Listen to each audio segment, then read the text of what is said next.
Agora, esta noite, eu quero falar sobre o Evangelho de João, capítulo 11, versículos 25. E Jesus está falando com Marta, Lázaro morreu e Lázaro está na tumba. E Jesus está tentando consolar Marta e Maria, as irmãs de Lázaro. E aqui está o que ele diz. Jesus disse a ela: Eu sou a ressurreição e a vida. E aquele que crê em mim, ainda que esteja morto, viverá. E todo aquele que vive e crê em mim, nunca morrerá. E ela disse-lhes: Sim, Senhor, eu creio. Creio que tu és o Cristo, o Filho de Deus, que havia de vir ao mundo. Você sabe, a Bíblia fala sobre 3 partes do homem. A Bíblia diz que somos construídos com 3 partes. Primeiro temos um corpo. Agora, seu corpo permite que você veja pessoas, ouça, aperte uma mão. Mas o corpo nunca pode fazer um amigo. É a alma, é a personalidade que tem a capacidade de amar uma pessoa e ter relações sociais. E a maioria de nós não gosta de ir a funerais, não gostamos de falar sobre a morte. E nós, na América, temos um grande medo de morrer. E a Bíblia diz em Hebreus, no capítulo 2, que pelo medo da morte estiveram toda a vida em cativeiro. O medo da morte pode mantê-lo em cativeiro a vida toda, diz a Bíblia. Em Gênesis 3,19, a Bíblia diz: Porque tu és pó e ao pó tornarás. E em Gênesis capítulo 5 menciona isso. Diz, ele morreu. 11 vezes você vai morrer. Você está preparado para morrer? A Escritura diz, prepare-se para morrer. Prepare-se para se encontrar com o Senhor seu Deus. Está ordenado ao homem morrer uma vez. E depois disso, o julgamento. Mas Satanás sussurrou para Adão, certamente não morrerás. E ainda usa a mesma mentira com você. Você diz que outra pessoa vai morrer naquele acidente de carro, outra pessoa vai morrer de pneumonia, outra pessoa pode pegar um câncer e outra pessoa vai ter um ataque cardíaco, mas um dia desses será com você. Nós olhamos para as telas de filmes e vemos como Goebbels e Lombard, as fotos de Marilyn Monroe, e pensamos que eles estão vivos, ou até mesmo vemos o ex-presidente Kennedy, nós vemos Martin Luther King voltar para a tela. De alguma forma, colocamos nossos pensamentos que eles estão vivos em corpos como eram antigamente. Mas eles estão mortos. Assim, o corpo morre. O corpo de todo mundo vai morrer. Seu corpo um dia irá para a sepultura. A segunda parte de nós é chamada de alma. Às vezes trocamos alma e espírito, mas acredito que haja uma diferença entre alma e espírito. Mas a alma, o que é a alma? A alma pode pensar, a alma pode decidir, a alma pode desejar, a alma pode saber, pode amar, pode odiar, pode reagir. Resumindo, a alma é aquela parte de nós que chamamos de personalidade. Eu tenho 2 cachorros em casa, pastores alemães. Cães altamente treinados, devo acrescentar. Um deles é treinado para correr quando você está brincando com ele, outro é treinado para morder se necessário. Mas, sabe, eu notei que esses cachorros, eles têm emoções, eles sofrem, eles se preocupam quando falta alimento. E eles ficam com raiva, eles amam, e cada um deles tem suas próprias personalidades, porque, veja bem, os cachorros têm alma. Assim como você, todo o mundo animal tem uma alma. Se um animal tem corpo e personalidades semelhantes aos humanos, o que os torna diferentes de nós? Você já pensou nisso? O que torna diferente você do seu cachorro? O que o torna superior a um elefante? O que o torna superior a qualquer outro animal? A terceira coisa, o corpo, a alma. Os animais têm corpos, os animais têm alma, mas nenhum deles tem espírito. O espírito é algo que só os seres humanos têm. O homem possui algo além de corpo, alma. que os animais têm agora. O homem tem o espírito, e o espírito é totalmente único. Você sabe o que é o espírito? O espírito é a capacidade de conhecer, desfrutar e ter comunhão com Deus Todo-Poderoso. O Deus do universo, o Deus que fez as estrelas e a lua e o sol e o mundo inteiro. Você apenas é um pequenino ser no universo, mas que pode ter um companheirismo com Deus Todo-Poderoso, porque você tem um espírito. Você é um espírito. Seu espírito vive em seu corpo. Você nasceu com esse espírito, essa capacidade de ter comunhão com Deus vivo. E esse é o espírito que o torna a pessoa mais baixa do universo em um ser superior a qualquer outro animal. Assim, a raça humana opera em 3 níveis: fisicamente com o corpo, socialmente com a alma e espiritualmente com o espírito. Agora a pergunta é: o que aconteceu com os nossos espíritos? A Bíblia diz que o nosso espírito está morto. Os pecados e ofensas nos separaram de Deus. Nós nos rebelamos contra Deus e nossos espíritos foram separados de Deus e nossos espíritos estão mortos. E esta é a razão porque Jesus Cristo veio e morreu na cruz, para nos reconciliar com Deus. O pecado separou meu espírito de Deus. E não posso ter comunhão com Deus, e não posso conhecer a Deus. Posso estudar toda a teologia em minha vida inteira e nunca encontrar Deus. Posso estudar filosofia toda a minha vida e nunca encontrar Deus. Posso ser o cientista mais brilhante do mundo e nunca encontrar Deus. Porque algo se interpôs entre meu espírito e Deus. E esse algo é o pecado. A Bíblia diz: todos pecaram e carecem da glória de Deus. Você é um pecador, eu sou um pecador, separado de Deus. Esse é um planeta em que todos os seres humanos nascem separados de Deus.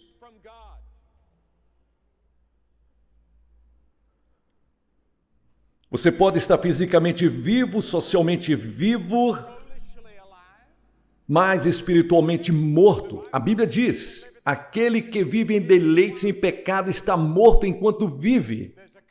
Há uma música country este ano que mostra um cowboy mais velho cantando para um mais jovem.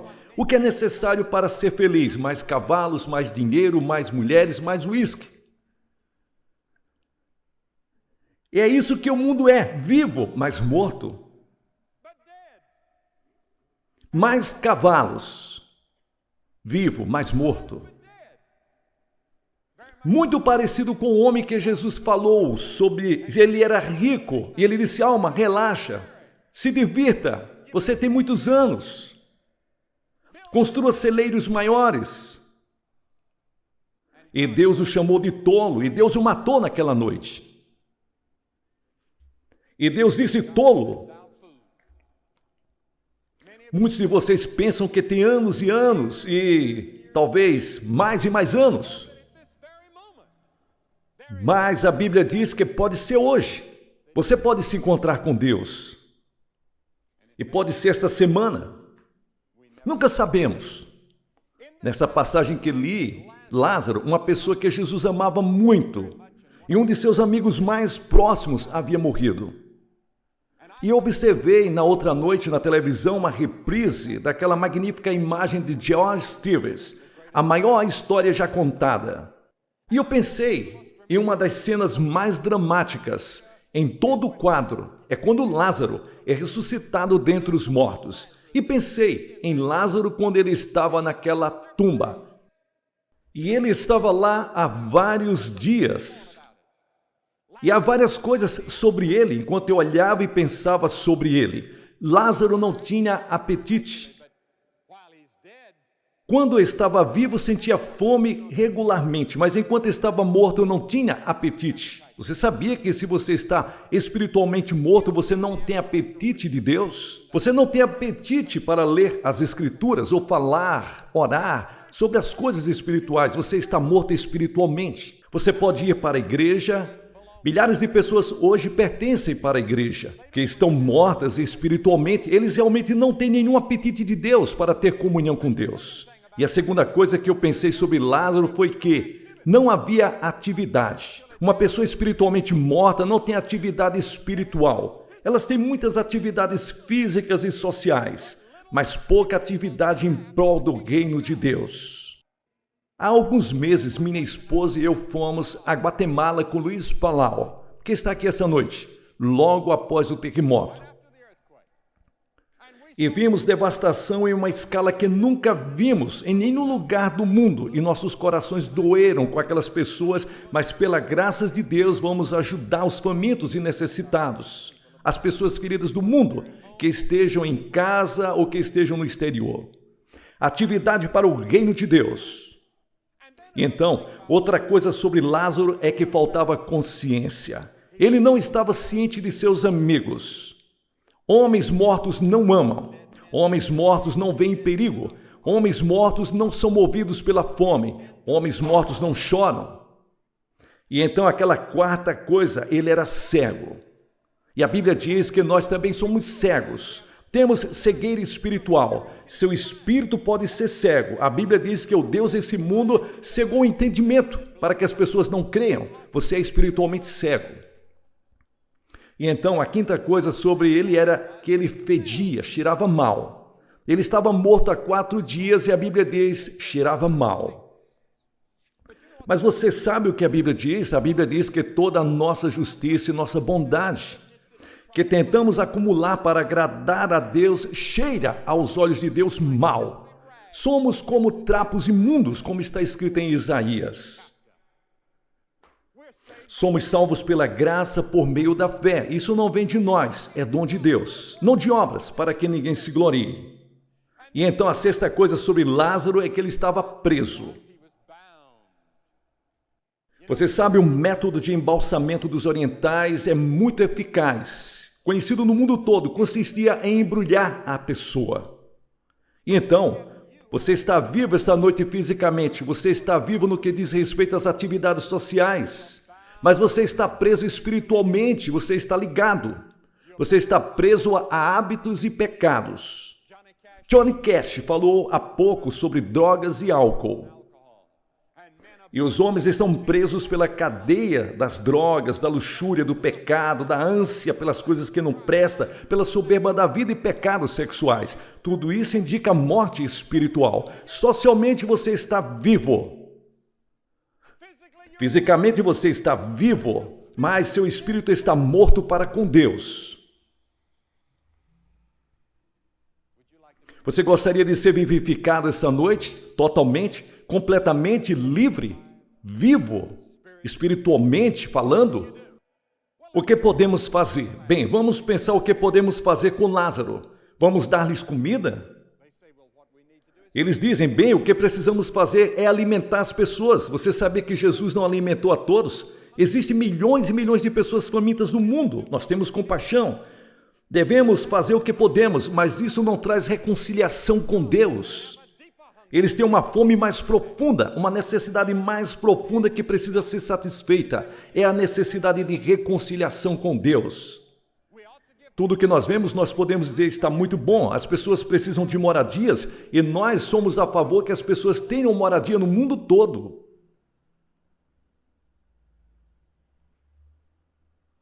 Mas isso não traz de volta o seu espírito.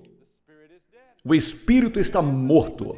O homem tinha uma necessidade mais profunda, uma necessidade maior de reconciliação com Deus, e isto foi o que Cristo trouxe na cruz. Você diz, bem, precisa de mais entretenimento, mude o ambiente deles. Você sabe, muitos intelectuais hoje, eu notei, estão ficando desiludidos com toda a raça humana. O problema da raça humana é um problema espiritual. O problema da raça humana é um problema da alma. O problema da raça humana não é um problema físico, mas espiritual. O espírito do homem está separado de Deus. Ele odeia, mente, engana, briga, mata, faz guerra porque seu espírito não está bem com Deus. Então o homem precisa endireitar seu espírito com Deus. Há uma grande coisa que um homem morto precisa. Você sabe o que é isso? Precisa de vida. E o próprio Jesus afirma ser a vida de que os homens espiritualmente mortos precisam. Ele disse que veio ao mundo para dar vida em abundância. Ele disse, aqui está uma das maiores passagens de toda a Escritura. Ele disse, eu sou a ressurreição e a vida. Agora, se você fosse um morto deitado naquele local, o que você gostaria de ouvir? Eu sou a ressurreição e a vida. Aquele que crê em mim, ainda que esteja morto, viverá. Você acredita em Jesus Cristo? Isso significa comprometer-se, entregar sua vida a Ele, para recebê-lo como seu Senhor e Salvador. E você pode ter vida espiritual. Além disso, a Bíblia diz que um dia seu corpo será ressuscitado dentre os mortos. Como você diz? Como será isso? Eu não sei. Só sei que a ciência diz que nenhuma substância no mundo vai se desintegrar. E o Deus que criou tudo desde o princípio pode reuni-la novamente. Mas seu espírito será unido ao seu corpo novamente, no mundo futuro, se você conhecer Jesus Cristo. Eu sou a ressurreição e a vida. Aquele que crê em mim, ainda que esteja morto, viverá. E todo aquele que crê em mim e esteja vivo nunca morrerá. Seu espírito pode ser vivificado e ter comunhão com Deus, com o Deus do universo, crendo em Jesus Cristo. Agora, é essencialmente, basicamente disso que o Evangelho trata. E é por isso que se chama boas notícias para o mundo. É isso que significa a palavra Evangelho, boas novas. E é uma boa notícia para milhões e bilhões de pessoas que estão mortas para Deus. Ouvir que existe uma pessoa que pode lhes dar vida espiritual, mudar você e fazer de você uma nova pessoa. Você não recebe a vida eterna quando você morre, você obtém aqui em vida recebendo Jesus Cristo. Você pode ter comunhão com Deus por meio da leitura da Bíblia, da oração, da comunhão com outros cristãos. Você pode ter comunhão com Deus. Seu espírito está vivo. Seu corpo pode ficar cansado. Seu corpo pode ficar com fome, pode estar aprisionado. Seu corpo pode ser destruído pelas cicatrizes do pecado que já ocorreram. Mas Deus perdoará o pecado que se interpõe entre você e Deus. Ele o ajudará e o restaurará. E o ajudará e trará a vida para você. Você precisa estar disposto a ir até o fim. Você sabe por que algumas pessoas realmente nunca encontram Deus? Elas não estão dispostas a ir até o fim. Querem ir até o meio do caminho, até um terço do caminho, meio caminho, 3/4 do caminho, 90% do caminho ou 99% do caminho. Mas Jesus não aceitará dessa forma. Ele diz que é tudo. Essa é a razão pela qual ele disse naquele capítulo, não vou me comprometer com você. Você acredita em mim, mas eu não acredito em você. Eu sei que você está se escondendo. Você tem que estar disposto a entregar tudo, se quiser ter a vida eterna. Então ele se virou e perguntou a Maria e Marta, você acredita nisso? E Marta respondeu e disse, sim, Senhor, eu creio que tu és o Cristo, Filho do Deus vivo, que havia de vir ao mundo. E você sabe, Jesus fez uma coisa interessante. Ele chorou. E o versículo mais curto de toda a Bíblia é, Jesus chorou. Apenas 3 vezes Jesus chorou. Ele chorou no túmulo de Lázaro. Ele chorou no Getsêmani, na noite anterior ao Calvário. Ele chorou pela cidade de Jerusalém quando viu que Jerusalém o estava rejeitando como Salvador. E ele chora esta noite, eu creio, sobre as grandes cidades da América, ao ver a grande maioria das pessoas o ignorando, continuando em sua morte espiritual, como estando dançando no Titanic enquanto está afundando. Ele chora. Há milhões esta noite no túmulo do pecado. Há milhares que estão esta noite na tumba do pecado. Você precisa ser despertado. Muitos de vocês estão nas garras de um turbilhão forte que está levando vocês à destruição, à morte. Qual a resposta de Jesus? Ele foi ao sepulcro e disse: Lázaro, venha para fora. Você sabe por que Jesus chorou? Não creio que Jesus quisesse chamar Lázaro de volta. Lázaro já estava no céu. Não acredito que Lázaro queria voltar. Você pega uma pessoa que morreu e foi para o céu, apenas por um minuto e ele vê a glória do céu. Porque você não poderia pagar a ela dinheiro suficiente em todo o mundo para trazê-la de volta. Você e eu choramos por eles. Eles não choram, estão felizes. Seus espíritos estão felizes em total comunhão com Deus. Seus amigos em uma reunião em felicidade celestial.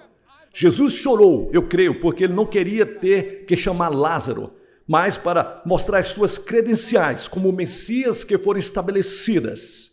Ele iria ressuscitar os mortos. Então ele disse: Lázaro, venha para fora. E se ele não tivesse dito o nome de Lázaro, quando ele fosse falar, todas as pessoas que já morreram em toda a história sairiam do túmulo, da sepultura. E então ele disse: Lázaro, saia. E Lázaro saiu.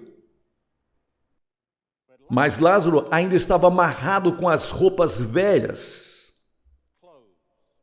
Jesus disse: solte-o.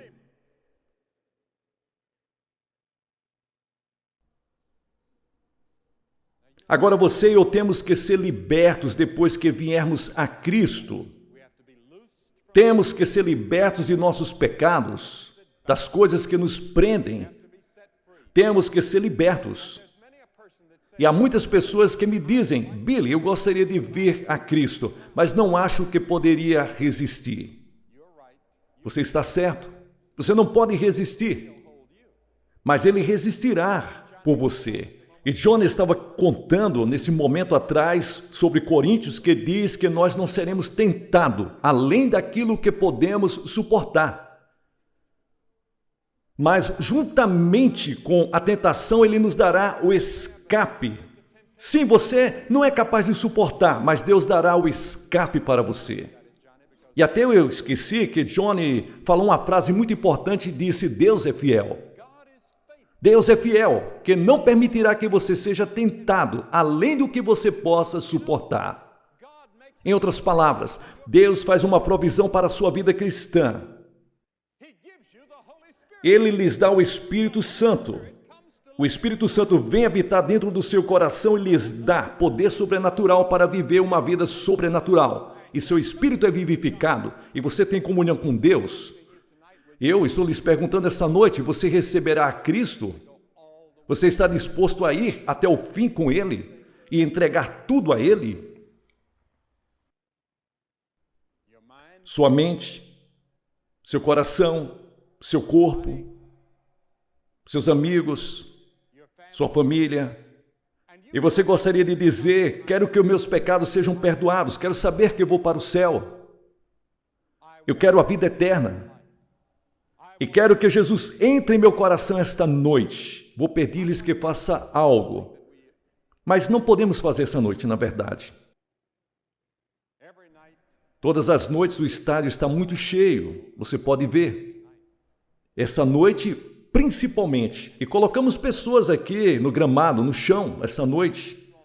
E quando colocamos pessoas assim no gramado, nós sabemos que não podemos chamar as pessoas como normalmente fazemos. Então vou pedir a todos vocês que desejam receber a Cristo, que fique de pé onde você está.